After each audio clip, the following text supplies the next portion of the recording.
বিগত সিইসির মতো যেন না হয়। কেন বিগত রিটার্নিং অফিসার মতো যেন না হয়। আমি 3 বারের নির্বাচন 4 বার। কেন মুফতি ফয়জুল করিম নির্বাচন কমিশনারকে বারবার এই কথা বলেছিলেন তার একটা বাস্তব উদাহরণ আপনাদেরকে দেখাই। গতকাল বাংলাদেশ জাতীয়তাবাদী দল বিএনপির যে মনোনীত প্রার্থী বরিশাল 5 আসনে সরোয়ার আহমেদ ভাই, তিনি যখন মনোনয়ন জমা দিতে এসেছিলেন তখন কথা ছিল নির্বাচন কমিশনারের যে 5 জনের বেশি লোক নিয়ে মনোনয়নপত্র জমা দিতে যাওয়া যাবে না, কিন্তু দেখুন তাদের কি অবস্থা।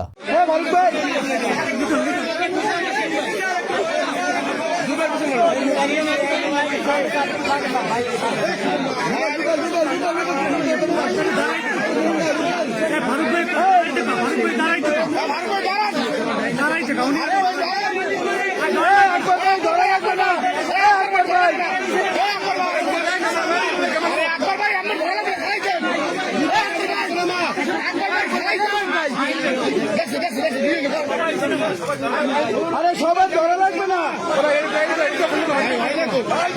আমিন ভাই সুদা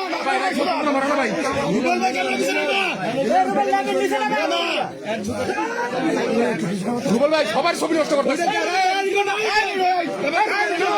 আমিন ভাই একটু পিছিয়ে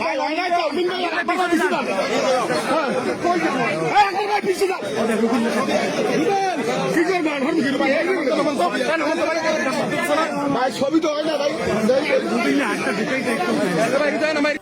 Subscribe my YouTube channel and connect with us.